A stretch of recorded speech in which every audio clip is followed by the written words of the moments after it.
live on Instagram. We are live on Facebook. Welcome, podcast listeners. My name is Dustin Jones. You are listening to the PT on Ice Daily Show, brought to you by the Institute of Clinical Excellence. All right, we're rocking here. Good morning, y'all. It's Wednesday. That means it's Jerry on Ice, where we talk about all things older adults. Good morning, Chris. How we doing? All right, today's topic at hand is going to be 3 questions that predict future quality of life. 3 simple, very simple questions that we can ask that can predict the future quality of life of the people that we're trying to serve. Before we get into today's episode, just a few announcements real quick. Modern Management of the Older Adult Essential Foundations. The next cohort is starting tonight at 8 p.m. Eastern Standard Time. We're super pumped about that. That sold out about a week ago. If you missed out on that online course, that 8-week online course, August 18th is when the next one is going to be firing up.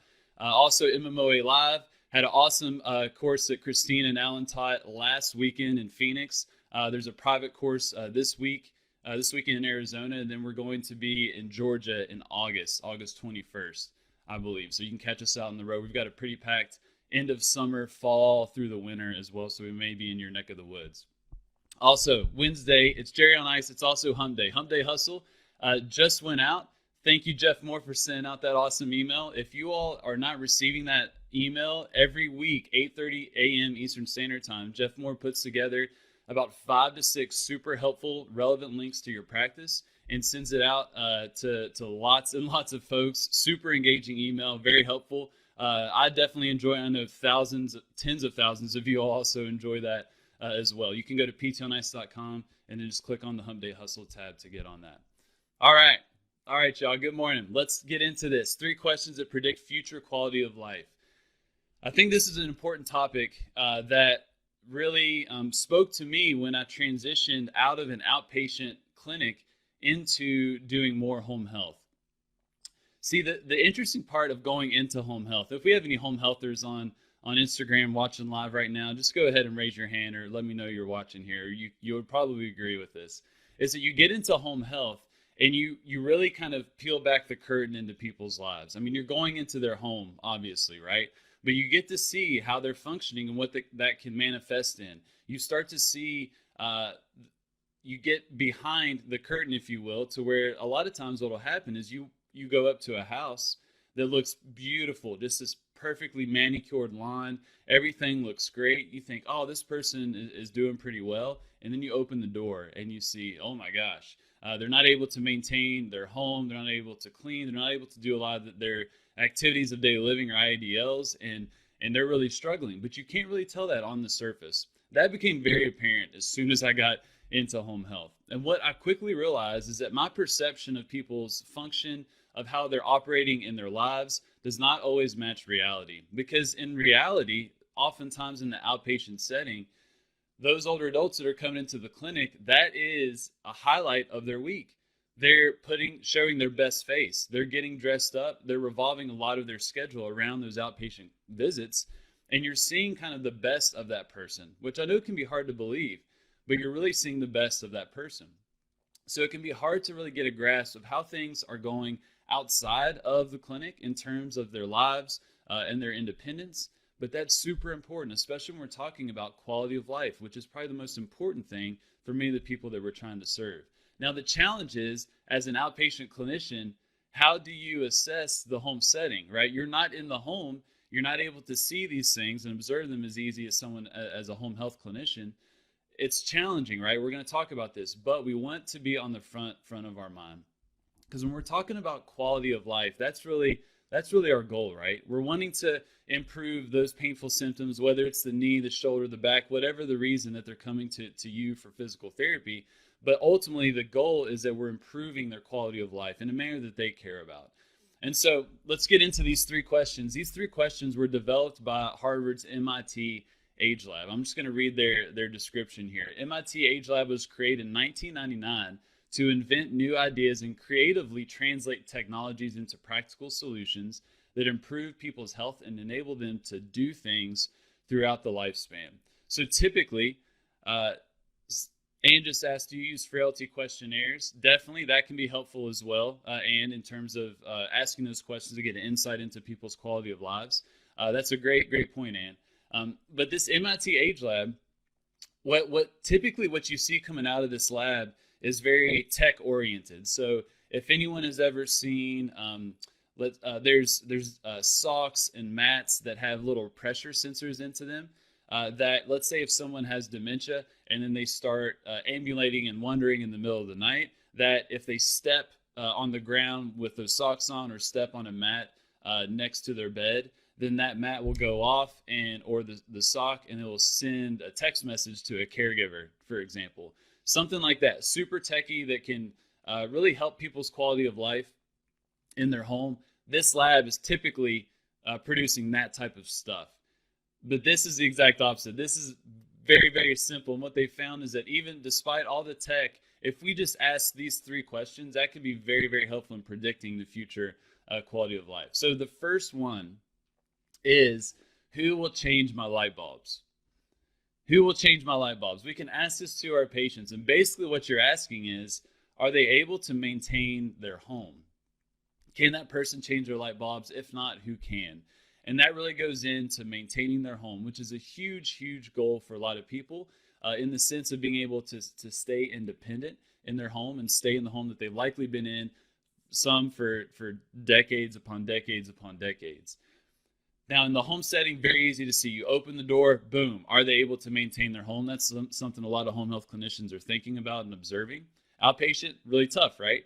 So you want to have those questions. Ask this question. You may have someone take a video and do a virtual home assessment, if you will. But dig in.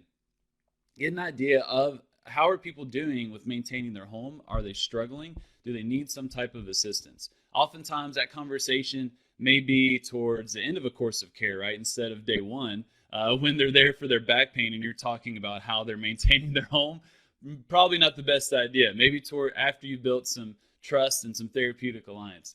But you can have this conversation with people and provide them some helpful resources. So there's one that we mention a lot in the MMOA curriculum, and that's the AARP Home Fit Guide, which I'm going to link to this and these 3 questions on Facebook. So get on Facebook, and so you can get those links.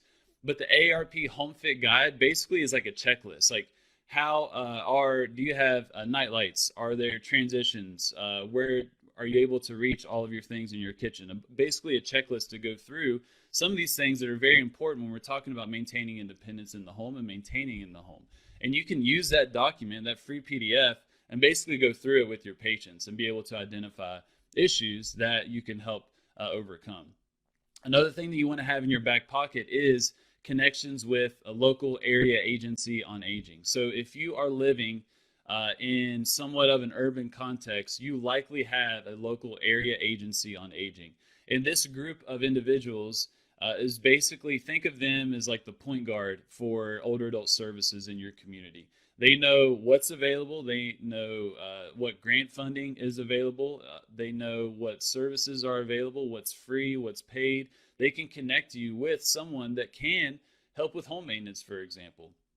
That's very helpful. If you don't have that type of resource, then maybe a local senior center, also church groups. Churches are very helpful, especially in more rural areas, that they can come together, pool their resources and their time, and it helps someone be able to maintain their home and stay independent in their home. So think about those resources. It's going to be different for each person, but you got to do some digging and establish those connections.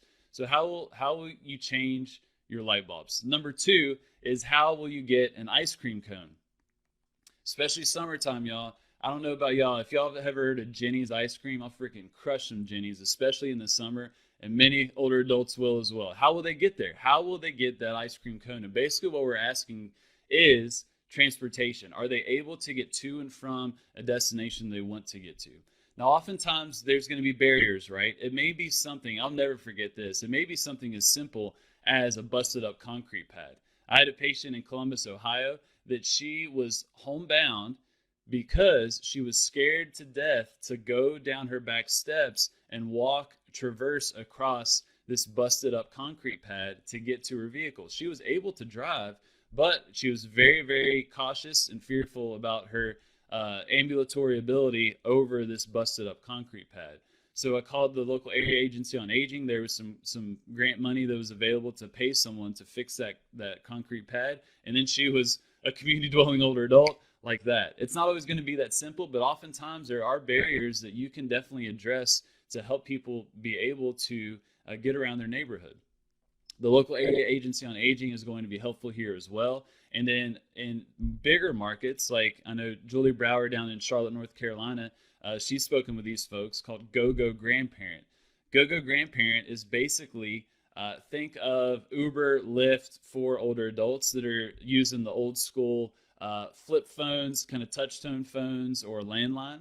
That Go-Go Grandparent, you can call someone up and say, hey, I need to go to X, Y, and Z at this time. Can you pick me up? And what they do is they contract with Lyft, and they'll pick individuals up. The difference is that Go-Go Grandparent has the insurance and liability coverage to allow the Lyft drivers to exit their vehicle and help the individual from their front door to the car, which with Uber and Lyft, that's one of the biggest issues with many older adults, is that they're not going to help them get from point A to point B. They have to stay in their car, and that person has to walk in, or they're not able to operate the app. And so Go-Go Grandparent is overcoming those two barriers, and it's in typically bigger markets, especially if you have Lyft. There's probably going to be Go-Go Grandparent in that particular area.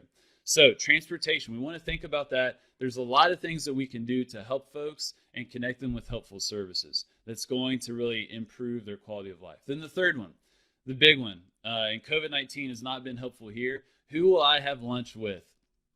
Who will I have lunch with? And this is basically talking about social connection.